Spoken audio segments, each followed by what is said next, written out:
नमस्कार, मैं हूं कौशलेंद्र झा और आप देख रहे हैं केकेएन लाइव। दोस्तों, यह कोरोना काल है और इसमें बहुत कुछ अच्छा भी हो रहा है। आपने सुना ही होगा कि बिहार के सीतामढ़ी से हिमालय की पर्वत श्रृंखलाएं दिख रही है। पंजाब और हरियाणा से ऐसी खबरें पहले ही आ चुकी है। दरअसल 70 साल पहले हमारे पूर्वज इस तरह का नजारा अक्सर देखा करते थे, यानी रोज देखा करते थे।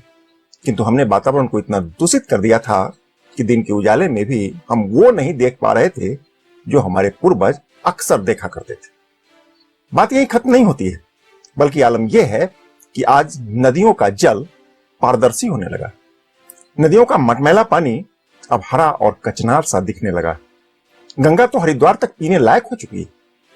इसी प्रकार अंटार्कटिका से खबर आई है कि पृथ्वी के बाहरी वातावरण की सुरक्षा के लिए जिम्मेदार ओजोन परत पर बना सबसे बड़ा और पुराना सुराग स्वतः ही ठीक होने लगा। यह सुराग करीब 10 लाख वर्ग किलोमीटर की परिधि में बना हुआ था और इससे पृथ्वी पर पल रहे जीवन को अब खतरा भी उत्पन्न होने लगा था। फिलहाल यह बंद हो गया है और वैज्ञानिकों ने इसकी पुष्टि कर दी। यह सभी कुछ लॉकडाउन की वजह से हुआ है, यानी कोरोना काल में बहुत कुछ अच्छा भी हुआ है और यह हमारे भविष्य के लिए एक बेहतर संकेत माना जा रहा है। दोस्तों, यदि आप इस बदलाव को महसूस करना चाहते हैं तो इसके लिए दूर जाने की भी जरूरत नहीं है। आप अपने आसपास चिड़ियों की चहकने की आवाज सुन रहे होंगे। दरअसल ये चिड़ियां पहले भी बोलती थी, पर हम इसे सुन नहीं पाते थे क्योंकि वातावरण में मौजूद अत्यधिक ध्वनि की वजह से हमारे सुन पाने की क्षमता इतनी कम हो गई थी कि हम चिड़ियों की चहचहाहट सुन नहीं पा रहे थे। लॉकडाउन की अवधि में ध्वनि प्रदूषण में कमी आते ही हम फिर से कुदरत के करीब आ गए हैं। अब आप सोच रहे होइएगा कि यह सिर्फ आनंद की अनुभूति नहीं बल्कि बेहतर स्वास्थ्य का प्रतीक भी है। यह बात हम आपको पहले से कहते आ रहे हैं। आज जो कहना है वह ये कि लॉकडाउन के बाद जिंदगी फिर से पटरी पर दौड़ने को बेताब हो रही है। होना भी चाहिए। सोचना यह है कि लॉकडाउन की बाद भी हम इस हालात को अधिक से अधिक दिनों तक कैसे बनाकर रखें। इसके लिए यातायात को रोके रखना मुश्किल होगा, कल कारखाना को बंद रखना भी मुश्किल होगा, पर लॉकडाउन के बाद लाउड स्पीकर को बंद किया जा सकता है। लाउड स्पीकर को बंद करके ध्वनि प्रदूषण को हम बहुत हद तक कम कर सकते हैं या इसको कम किया जा सकता है। विवाह समारोह में लाउड स्पीकर और डीजे की जगह परंपरागत वाद्य यंत्र का उपयोग करने में क्या दिक्कत है, बल्कि मेरे समझ में इससे माहौल को और अधिक खुशनुमा बनाया जा सकता है। इसी प्रकार आपसी सहमति के आधार पर मंदिर और मस्जिद से लाउड स्पीकर को हटाया जा सकता है, क्योंकि पूजा हो या इबादत, धर्म तो शांति के मार्ग पर चलना सिखाती है, जबकि लाउड स्पीकर बजाकर हम सबसे पहले उसी शांति को खत्म कर देते हैं। यह गंभीर चिंतन का विषय है और इस पर पूरी गंभीरता के साथ विचार करने का समय अब आ गया है।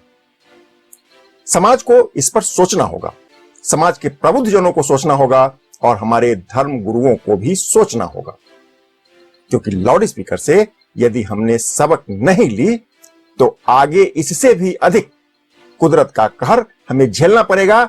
लॉकडाउन से इन चीजों को सीखना पड़ेगा। आपको बता दें कि पूरी दुनिया में चल रही लॉकडाउन की वजह से कार्बन उत्सर्जन में करीब 70% की कमी आ गई है। इससे प्रदूषण का स्तर लगातार कम होता जा रहा है। इसका सबसे बड़ा मिसाल तो ओजोन परत है। प्रदूषण की वजह से ओजोन में बना सुराग अब ठीक हो चुका है। धरती पर भी हम इसको अब महसूस कर सकते हैं। अब आप मौसम को ही देख लीजिए। करीब 6 दशक पहले वाला मौसम फिर से लौट आया है। मई का महीना चल रहा है और तनिक भी उमस नहीं है। उल्टे सुबह के समय और रात में हल्की ठंड का एहसास होता है। कई लोग तो रात में चादर ओढ़ रहे हैं। दिन का तापमान 30 डिग्री के आसपास रहता है, जबकि मई के महीने में तापमान 42 डिग्री को पार करने लगता था। करीब 7 दशक के बाद अप्रैल और मई के महीने में प्रत्येक दूसरे तीसरे रोज बारिश हो रही है। खेतों में नमी है और पूरे देश में कहीं भी जल संकट नहीं है, जबकि मई महीने का अखबार जल संकट की खबरों से भरा पड़ा होता था। किसी ने सोचा था कि ऐसा होगा, पर यह हुआ और अब हमने इससे कोई सीख नहीं ली तो यह हमारे कालखंड की सबसे बड़ी भूल मानी जाएगी। शायद ये हमारे लिए कुदरत का एक इशारा भी है और इसको समझना होगा और खुद में बदलाव भी लाना होगा। दरअसल पिछले 5 या 6 दशक से मई महीने में गर्म हवाएं शरीर को झुलसाने लगी थी और साल दर साल यह सिलसिला विकराल रूप लेता जा रहा था। दिन का तापमान अमूमन 42 डिग्री और कभी कभी इससे भी अधिक होने लगा था। बंगाल की खाड़ी से निकली गर्म हवाएं और उमस से जनजीवन कड़ा उठता था, किंतु इस वक्त आलम उल्टा है। मौसम वैज्ञानिक की माने तो इस वक्त बंगाल की खाड़ी से लगातार नम हवाएं झारखंड और बिहार की ओर आ रही है। यही कारण है कि तापमान 35 डिग्री से ऊपर जाते ही बंगाल की खाड़ी से आने वाली नमी बारिश बनकर बरस जाती है और माहौल खुशनुमा हो जाता है। यानी गर्मी, उमस और जल संकट के लिए हम खुद ही जिम्मेदार थे और यह बात अब हमको समझ लेना चाहिए। लॉकडाउन की अवधि में कुदरत ने इसका स्पष्ट संकेत दे दिया है हमारे समझने के लिए। समझना या नहीं समझना हमारे और आपके ऊपर निर्भर करता है। शायद यह एक संकेत है विज्ञान की आड़ लेकर विकासवाद की अंधी दौड़ की, जिसको रोका नहीं गया तो सभी कुछ ठहर जाएगा या यूं कहें नष्ट हो जाएगा। खैर छोड़िए, आज के इस एपिसोड को अच्छी बातों के साथ समाप्त करते हैं। और अच्छी बात यह है कि बिहार, पंजाब, हरियाणा और यूपी से हिमालय दिख रहा है। हिमालय से याद आया कि यह काली नदी से तीस्ता नदी के बीच फैली लगभग 800 किलोमीटर लंबी पर्वत श्रृंखला है। नेपाल, तिब्बत तथा सिक्किम में स्थित इस पर्वत श्रृंखला के पूर्व में असम हिमालय तथा पश्चिम में कुमाऊं हिमालय स्थित है। हिमालय पर्वत श्रृंखला को 4 क्षितिज में बांटा गया है। इसमें सबसे बड़ा नेपाल हिमालय है। इसकी प्रमुख पर्वत चोटियों में माउंट एवरेस्ट, कंचनजंगा, लोहोत्से, मकालू, चेऊ, मनासलू, धौलगिरी और अन्नपूर्णा पर्वत चोटियां प्रमुख है।